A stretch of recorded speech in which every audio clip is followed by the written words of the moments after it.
Hey, by the way, tonight's game, New York wins that outright. You know he's on top. Million subs, he never gonna flop. Out of Chicago, where the streets don't sleep. Betting on games, making cash real deep.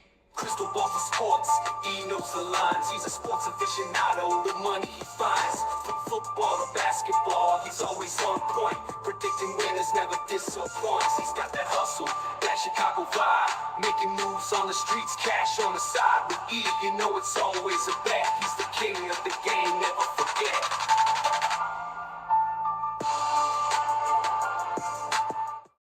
Hello and welcome to the eTalk 21 Sports Show for February 24th. How is everyone doing? My name is Erik. I'm the man behind eTalk 21 Sports. Absolutely loaded episode for you today. My boy Gino is going to have his horse racing bet of the day from the Fountain of Youth Stakes. And my boy Badger Max is making his debut on the eTalk 21 Sports Show. We're going to share our bets for Wednesday's loaded college basketball slate. But before we get into all that, I'd like to say thank you to the show ProphetX. Guys, if you're not using ProphetX, go to the App Store, download ProphetX. Use promo code ETOFT21. That way they know old Uncle Rico sent you guys. This peer-to-peer betting exchanges, this is going to be the future. We're starting to see in Illinois here. Michigan's talking about it. A tax to bet. Long-term, you cannot make money if they're taxing you when you bet it. This peer-to-peer stuff doesn't do that shit. So make sure to check out ProphetX and use that promo code. That way they know old Uncle Rico sent you. Now let's see what my boy Gino has a cooking for us on his horse racing by the day down at Gulfstream Park.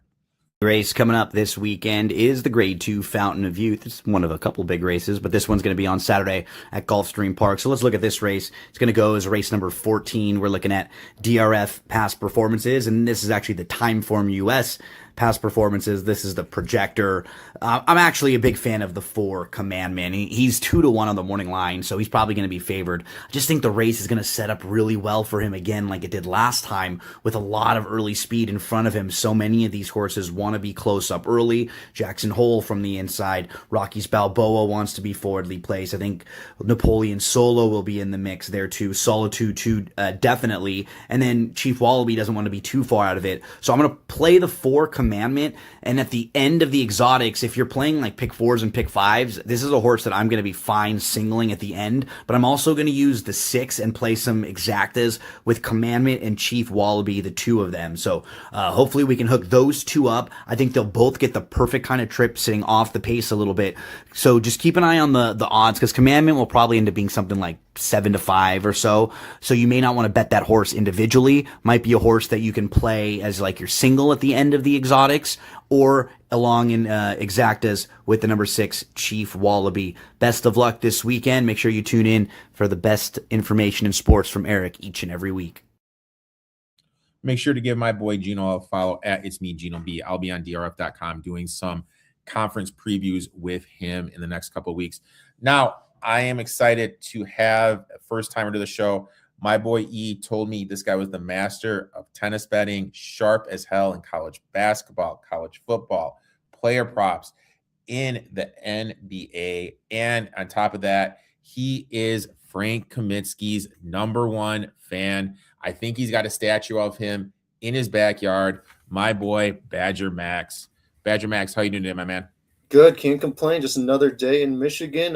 Starting to snow again. Can't get rid of that, but Oh, dude, I'll tell you what. I was in the Grand Rapids area over the weekend visiting my nephews. There was snow. There was a lot of shit, but you know what? I will give it this. I don't know if you've ever been to Bojangles. They have a Bojangles in Grand Rapids, my man. Really? I've heard a lot about it, but never been there. Oh my God. Happiest day of my life. Kevin chimes in. What's up, boys? Erik, we almost had Notre Dame nail biter. Just kidding. Great season so far. Let's finish strong. Yeah, I had Notre Dame plus 17. I like the spot, and Duke said no. Baylor going to pull this off. Baylor's up at halftime against Arizona at home. No, Zona will run them out of the gym the second half. Badger, we love all 237 chiming in. Sports Facts, Jesus Christ, NC State, what the fuck. Guys, I don't know how you feel, but with me with college basketball, some games just have to throw out. If a team shoots 50% from 3, the other team's not going to win. You know what I mean? Just got to tip your cap sometimes. You just gotta move on with it. But those tuning in for the first time, those listening for the first time, basically how the show works is we each have a takeaway from the college basketball weekend prior, and we're going to give away 3 bets. Badger Max, you are the guest. What is your takeaway from last week's slate of games? Well, firstly, let's talk about how I remember last week on your show you were talking about how Texas Tech probably won't make out the first weekend because their depth is very little. Now JT Toppin's out for the year, and it's probably pretty safe to say that they probably won't make out the first weekend. That was a sad day. I love that Texas Tech team. I had a future on them last year. I have a future on them this year. You know, last year, when you look at it, I think, what were they, up 10 with 4 to play on Florida? And no one will remember that when Florida won it all. Yeah, they were winning easily and all nowhere. And then Florida just kind of put it together. This year, I mean, that big 3 I loved, but with no Toppin, there's nothing I can do. I mean, I got them at 40-1 to win it all, and I think right now they're at 125 to win. Yeah, the chances of that very slim. I feel like I gave him the kiss of death. You know what I mean? Which absolutely pisses me off because I mentioned it, and then son of a bitch, soon enough, he went down. I actually had a couple guys that watched this. They're that Texas Tech fans that were bitching me out. I guess my takeaway is last weekend, it showed why this Vanderbilt team, they're not built to make a deep run. Even if they get back to 100% healthy in the backcourt. Great story. Defend at a high level. They can press. They can trap. They can absolutely get stops. But in March, defenses isn't enough. You have to be able to crash the glass. They're 99th in defensive rebounding percentage. They rank 99th in defensive rebounding percentage, excuse me. That simply won't cut it against elite competition. Look at their losses. Tennessee, Missouri, Florida, Longhorns, all of them the same way. They were dominated on the glass. In today's run and gun, 3-point heavy NIL era of college basketball, the game's still simple. You have to do 2 things: get stops and get rebounds.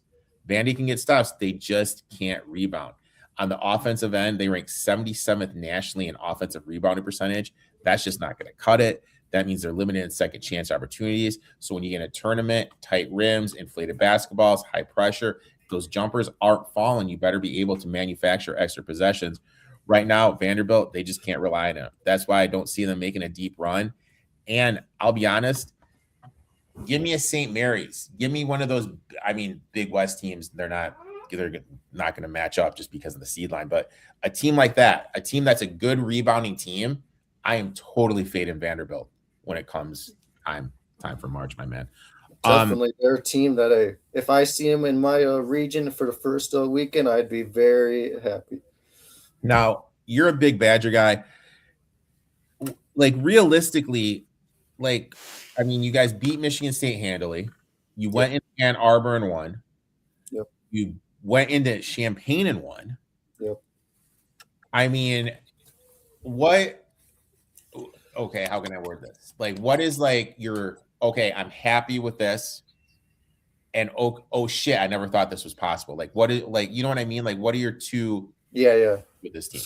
Well, my first thing is I hope that we could get out the first weekend. I can't remember the last time we got out that. So that's the goal of this team. Get out the first weekend. I'd prefer to be a 6 seed. Maybe if we're lucky, get a 5 seed somehow, but having a couple bad non-conference losses with TCU and Villanova is probably going to hurt us there. But 6 seed, I could deal with whoever we play in the 3s line. If that's Kansas, Iowa State, if they drop, somehow Texas Tech goes up there, a couple other teams. And then this team, they could score with almost any team in the country. I don't think that's going to be the worries of the team. So I feel like if we get the right region of the 1 seed, like Houston, I won't mind. I feel like we can make a final run, 4-run push.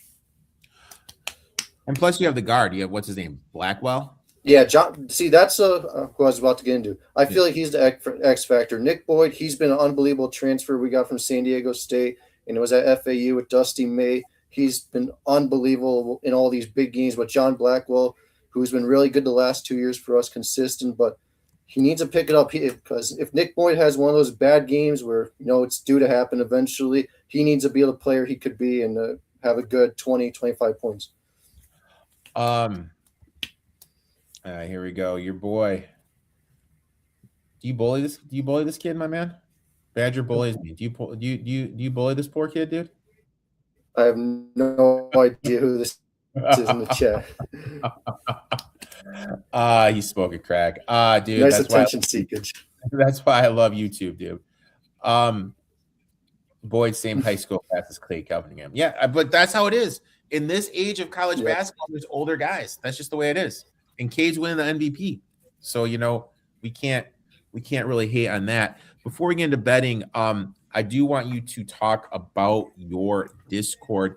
In it, you cover everything: tennis, football, NBA player props, college football. For those watching on YouTube, the link is in the description. Why don't you tell the people about that, my friend? Yeah, so I run a Discord I post all the picks that you could think of: tennis, NBA props, NFL when it's the season, MLB's coming up shortly, UFC, like you name it, we bet it. And then I have another friend that comes in, helps, runs it. But we run it for $5 a month, or you could do the yearly plan for $30 a year. So very reasonable. And we were just this last month of January, we were up just over 100 units for the month. So very successful. So far this month, we're up, I think, around 30-ish or so, maybe a little more, maybe a little less. But yeah. That's less than a cup of Starbucks coffee when you think about it. Like, when you step back and think about it, that's less than a Starbucks. Ask Badger about Timbit. I don't know. He's some guy I troll a lot. He's a very interesting human being. All right, let's go ahead. Let's before we jump into the bets, we always have to look back and see how we did on the show last week.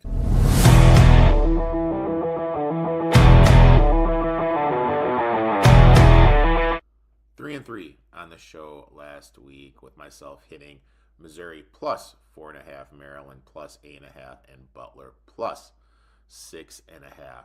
Tyler lost Penn State minus 3.5, Clemson minus 3.5, and St. John's minus 9.5. So good week for me, bad week for my boy. But looking to rebound this week. 3-3. Looking to make a little money. Let's go ahead. We each have 3 bets. Badger Max, I will let you kick us off, my friend. So first bet tomorrow's got to be Alabama over 172.5. It's like a system play for me. Every game they play, I got to bet they're over. Nate Oates has them running out the gym where they push the pace like no other. They're going to score points, and then they don't play much of defense. And then you got Josh Hubbard on the other end of Mississippi State that had, I don't even know, 30-plus points in the first half against Auburn, almost finished with 50. So, hey, if he has a somewhat decent performance like that, we're going to be in real good shape of that. Yeah, I mean, Hubbard, you talk about a kid.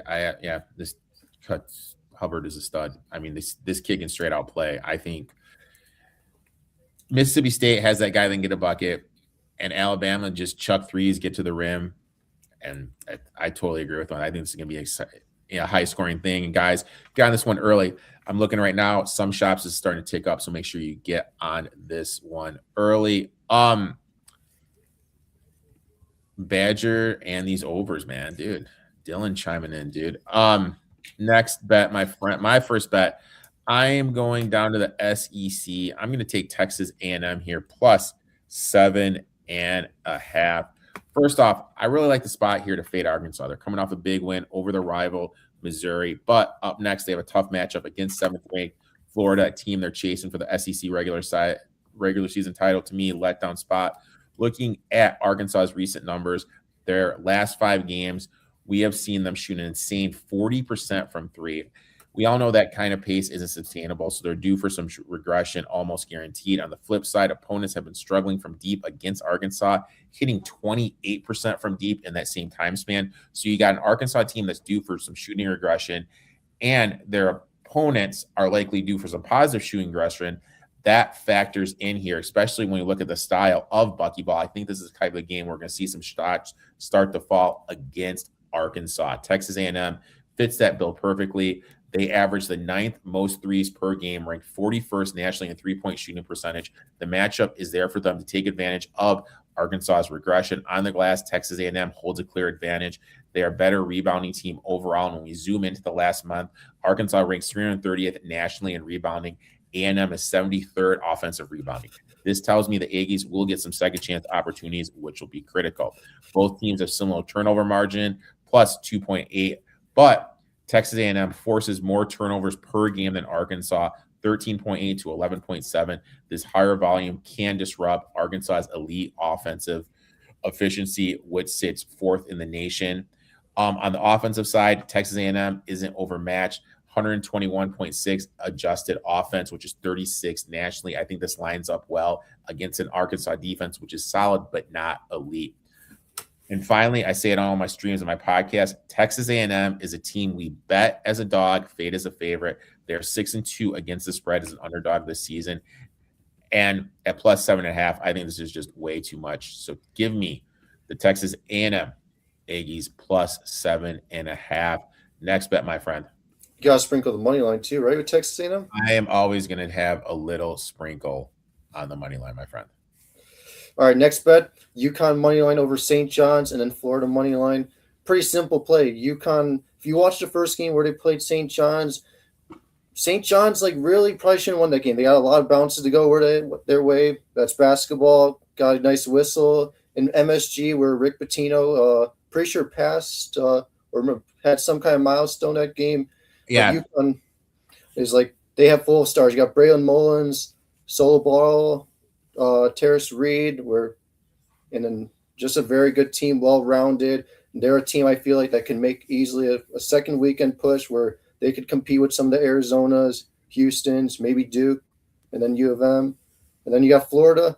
I think they're another team that if you see them on the 3 line, I would like really be excited for them. They're going to be a team with one of the best front courts with Thomas Ho and Alex Condon. And then if their guard play keeps developing like they've been of recently, Boogie Flynn, Xavier Lee, they're going to be a serious contender like last year. It's really interesting to see how Florida's just kind of morphed into this team that could totally make a run and nobody is talking about them. I mean, I think they're like a team that is going to have insane value to win it all. My next one, I was on them last week. I'm just going to go back to the well here. I'm going to take the Butler Bulldogs here, plus 10.5. I really like the spot. You know, we mentioned UConn. You were just talking about them. This really stood out to me since Dan Hurley has taken over. Oh, sorry, Bobby Hurley. Excuse me, Bobby Hurley. No, Dan Hurley. What the hell am I talking about? I'm sorry. Dan Hurley has taken over. Teams are covering just 41% the game immediately after facing them. Over the last 2 years, that number drops to 35%. And when it's a Big East team, it falls all the way to 30%. That tells you something. The way this UConn team plays, physical, execution, defensive intensity, it carries over into the next game, and there's a hangover effect. Now you look at the situation. Villanova just played UConn, tight, only lost by 10, got away from it then. Now they play St. John's over the weekend. This is a classic sandwich, look-ahead spot, coming off an emotionally draining game with another big one coming up. Meanwhile, Butler plays at a faster tempo. They apply defensive pressure. This will create extra turnovers, extra possessions, and that matters against a Villanova team that's been really sloppy. Now, when we look at rebounding, huge edge. Villanova, 238 overall in rebounding on the season. Over the last month, drops to 287. They're also 269th in defensive rebounding percentage, real weakness. Butler, on the other hand, has a 32.6% offensive rebounding rate, which is 66 nationally. That's going to create some second chance opportunities. And in a game when you're catching double digit, those extra possessions are massive. Historically, over the last 7 years, Big East road dogs catching 8 or more points are 55% against the number, 6% ROI. In conference play, Kevin Willard, who's the coach of Villanova, has not been reliable, 45% against the number with a negative ROI. Butler's backcourt, finally healthy. They're playing better basketball. I think they're a little undervalued. I just think this is a great spot to fade Nova here. Give me the Butler Bulldogs here, plus 10.5, my friend. Next one, and I'm not going to lie, I was a little pissed off because I was looking at this one, but go ahead.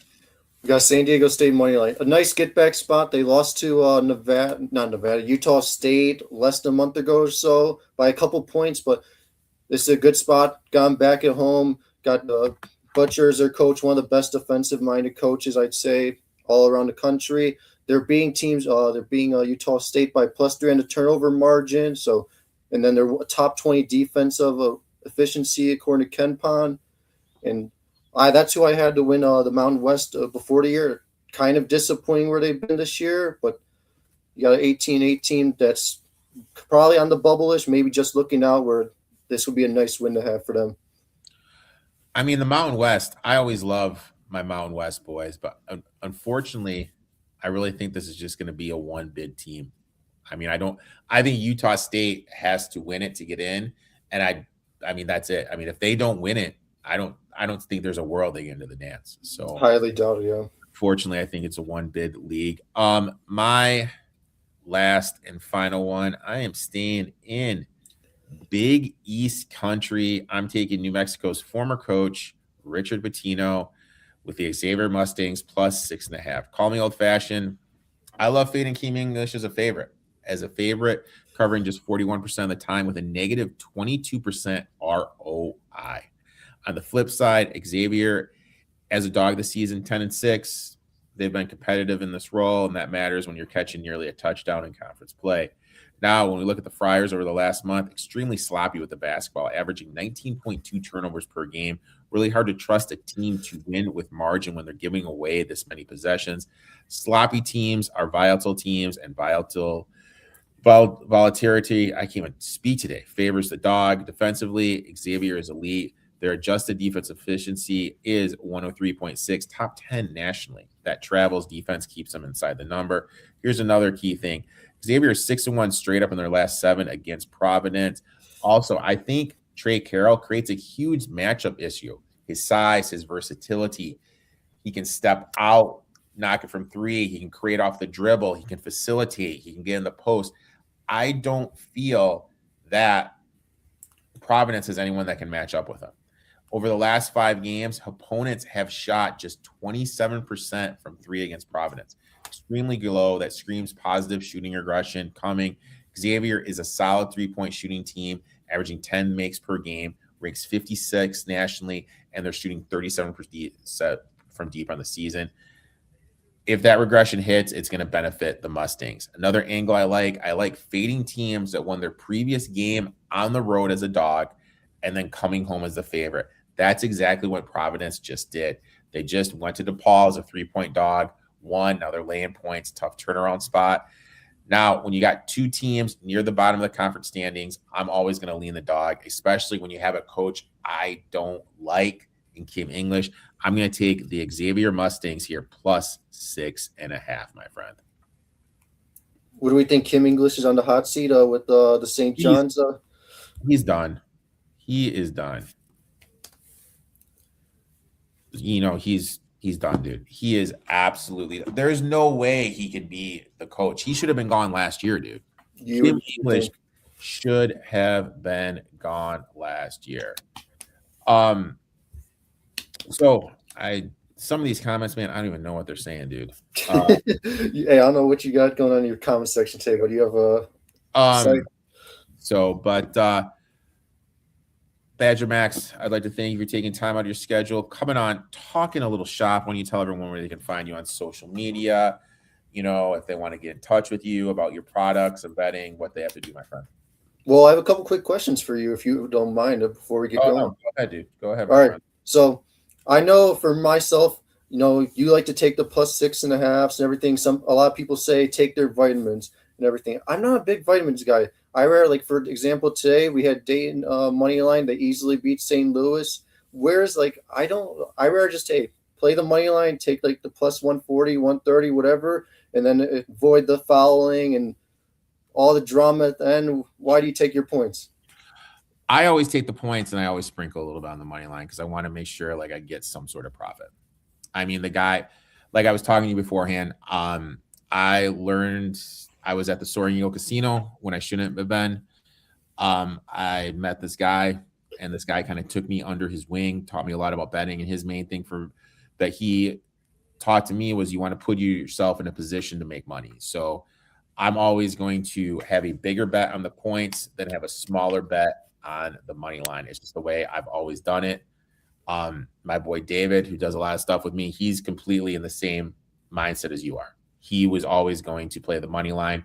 He always says it's a money line sport. He's always takes the points. He never takes anything on the spread. So I don't know. It's just the way I learned it and the way I've just kind of kept doing it. Yeah.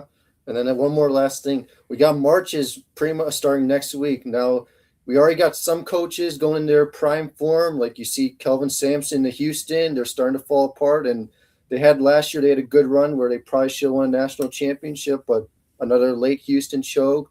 We got St. John's, who I was saying I'm not that high on, that I feel like they could be easily a first week exit. Rick Barnes at Tennessee, always known for his chokes. Purdue recently. What do we think about some of these schools? Oh my God. I did bite a little bit at Tennessee at 14-1 to make the Final Four. Now, I'm a big rebounding guy. I am a huge rebounding guy. And they are one of the better rebounding teams in the country. They got Gillespie at point. I trust him, a veteran point guard. They got the kid Ahmet who can create. He's gotten better offensively. At 14-1, if they get the right draw, like if they're in the region with a UConn or even with a Houston as the one, I think they have the size to make that. Purdue, I love Brandon Smith. The Boughton man from South Dakota, whose name I'm spacing on, who's their center. They got the big guy, but to me, I think Lawyer's too much of a liability. His shooting will go out the door. They just don't have the playmakers that they've had in the past to make a run. St. John's, I'm just never going to trust St. John's. I don't like their point guard. I don't like their free throw shooting. I'm always going to be a little bit down on them. What was the other team you mentioned? I'm sorry. Tennessee, Purdue, Kelvin Sampson, Houston. That team's tough for me just because, like, I know they've lost 3 in a row. They lost to Texas Tech, which was a great game. That could have gone either way. Arizona game was neck and neck to the end, but it was at Arizona. And no one beats Kansas. No one beats Bill Self Monday night. That's just the rule, dude. Like, no one does it. They got that freshman who can create off the dribble. Sharp's been a little sloppy this year. I don't know if because the ball's been taken out of his hands a little bit that he's not able to do what he did last year, but their brand of basketball travels. I do have a future on him, I think, at like plus 750 to win it all. I do kind of like them. But yeah, like I don't know, just because Sampson has done it so much and he's got all those kids just buy into their role, it's tough for me to go against them. Yeah, they're definitely a team. Like you look at yesterday's a prime example where they played a great first half. They had Darren Pearson, Melvin Council, both with 2 fouls. Late in the second half, up 7 points, had a chance to open it up, go into the half with some real good flows. But then they go give up an 11-0 run. You're losing at half, and then all the momentum switches out Allen Fieldhouse, and then they look like one of those teams where Kelvin Sampson's known for his defense and everything, and I don't think if they face like a hot offensive team where if they're down 10, 15 points in the middle of the second half or so, I don't think they're a team like yesterday that they're going to be able to come back from those margins. So I'm just going to read off some teams to you. You tell me yay or nay when it comes to winning it all. Hold on one second. Sure. All right. Duke. Yes. Zona. Yes. Zona's a no to me. Like, I don't know. Like, I just, I think Lloyd's a little overrated. Yeah, definitely. He's on the fence of where I'd say coaches where they've been choking of recently. They just lost to Princeton a couple years ago. They've had a lot of real good teams where they have potential to make deep runs and they have nothing to show for it. Now, maybe Michigan. What do you say about Michigan? I say no. When you see Elliot Cadeau against Duke and he had a complete abysmal game where you can't have your point guard have a bad game in the NCAA tournament. And then you have a center. I don't mind a Daimara, very interesting center, but when you see like the Wisconsin game, perfect example. If you have bigs that could stretch the court out and then get him out of the paint, he has pretty much no use out on the court, and then they have no rim protection, so they're going to be losing a lot. I agree 110% with you. Like 100%. I don't trust their point guard. They got bigs that can draw them out. I agree 100% with you. Iowa State. I'll say no. I mean, look, dude, they should have won it that one year against Kentucky, dude, when they had Kamitsky and Decker. That was the year your boys should have won it. Yeah, definitely. And everybody knows about the Duke whistle. You're telling me Justice Winslow didn't touch the ball? That was a very. I say Houston can win it. I sense you don't trust them. UConn. Yes, I'm not counting out Hurley at all. They have a good enough starting five where it could be with any team. Florida. Absolutely. Purdue is a no for me. No chance. Gonzaga is quietly sitting at 27-2. They're. With I don't know how much you could take at out of them. Portland and getting boat raced by Michigan in November by 40. They're a team I feel like probably Sweet 16s their max, but I don't see them making any run past Sweet 16. Maybe lucky get Elite 8 if they get the right team. Illinois. Yeah. My thing with Illinois is this, and it was kind of like who they lose to last year, Kentucky. Always offensive, like elite offensively, but can they get that stop? Like, remember last year against Kentucky, they just couldn't get those fucking stops. No. I mean, that's my one big worry about them. Like, I just don't know, like, if they're going to be able to get stops, but offensively, elite. And if they're knocking down, I mean, shit, dude, you're done. Oh, unbelievable! Got great. This freshman class is unbelievable. Keaton Wagler, he's been unbelievable in big games. Besides the Michigan State game where they ended up losing just in overtime, and he played an awful game. Got Ivasic, an unbelievable shooting big man. Everybody in their court could shoot. Good depth, good defense. Now they got Boswell back. One really good defensive guard.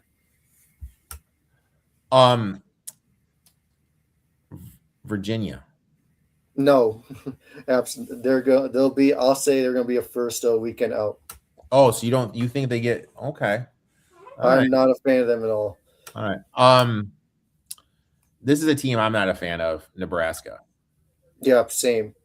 Sweet 16 max, I'd say. I mean, all they do is shoot threes. If the threes aren't falling, they don't have a shot to do anything. I mean, that's basically it with them. Last couple ones here. Michigan State. No. They're great, simple Tom Izzo team, great defensively. They're going to rebound the ball, but they're missing just what I've been telling my friends here in Michigan. Like, they're missing someone that could get you a bucket when they need one. Like, they don't have, like, what normal Michigan State teams have, just someone that's going to go find you a way to win the game. If they had Jace Richardson on this team, I feel like this would be a very different story. Or even Holloman, if Holloman would have stayed. Yeah. But we need to remember, though, that Allen, the transfer from FAU, broke something, like broke some bone in his foot. I think, yeah, fibula or something. Yeah. Like, he would, like, not having him, and then the guy whose name I can't pronounce at all, number 99, he transferred in from Miami. Yeah. Great shooter. Like, you lose two wings, you're going to be up a creek without a paddle. Last two, Kansas. No. I mean, I feel Peterson, like, just is load managing right now. Like, you read about him, and then you read about that kid in Arkansas who was in a walking boot, played like over 40 minutes against Alabama, and Peterson like has a cramp. Yeah, like, just how are you having at such a young age? How are you having cramps? Such a consistent thing. Then you see yesterday where he was trying to tell Bill Self, "Hey, I think it's time for me to come out," and then Bill Self tell him, "No, you're staying in this game." And then they're playing I don't know if you saw this, the Big 12 tournament this year in Kansas. It's going to be on a glass floor, and like the hologram will show up. So if it, like, Kansas is the better seed, their home court layout will be on the court.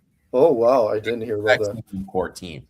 So I mean, dude, that's something brand new. There is no way in hell Peterson is playing on that because he doesn't want to get hurt. And then the last one, you mentioned them. I think we're in the same boat here. I think same thing as last year. Win their first, lose their second round. St. John's. Yeah, they're their first weekend team and most. Rick Pitino, don't believe in him anymore. The system is not what it used to be. A team that I want to say benefited that you talked about recently, in a way it hurts them a lot, but it benefits them as well. BYU. I don't think they're a national championship team, but they're a team I would not want to see in the tournament. With AJ DeBonson now is able to take a lot more shots and be more aggressive. You got Robert Wright if he has a good game. Then you got Keita, a really good center where he's going to rebound the ball, good paint presence. Now, my thing is when Sanders went out, I mentioned this on my Saturday show. Like I'm live every Saturday talking hoops with my boy Jim and Chase. What does this mean with Sanders going out? It means they're going to be better defensively because he's going to guard shit, and it's going to mean AJ gets more shots. Yep. Does that really make him a worse team? I think it actually kind of makes them a little better. Exactly. Like you look at the Iowa State game, their first really real game Saturday, where Iowa State just came off a big win against Houston, and then they're only a plus 2.5 point dog. So the books and the people really don't think much different about them without them. Badger Max, I'd like to thank you for taking time out of your schedule, talking a little shop. Why don't you tell everyone where they can find you on social media, my friend? So we got Discord. You could DM me, or you could join the Discord, Bookie's Basement. My Discord's Booblix RKT. Twitter, Bookie Basement, or my personal one's Badger Max with an S at the end. DM me there, whatever. If you have any questions about the Discord, whatever, tennis, I don't care. Ask me any questions, and I'll try to help you and lead you the right way. Give that man a follow. We'll talk off air. Definitely want to have you back on, my friend. Best of luck in your bets. Thanks everyone for watching. We'll be back next week. Give that man a follow, and we will talk soon, my friend. Sounds good. Appreciate you, Erik.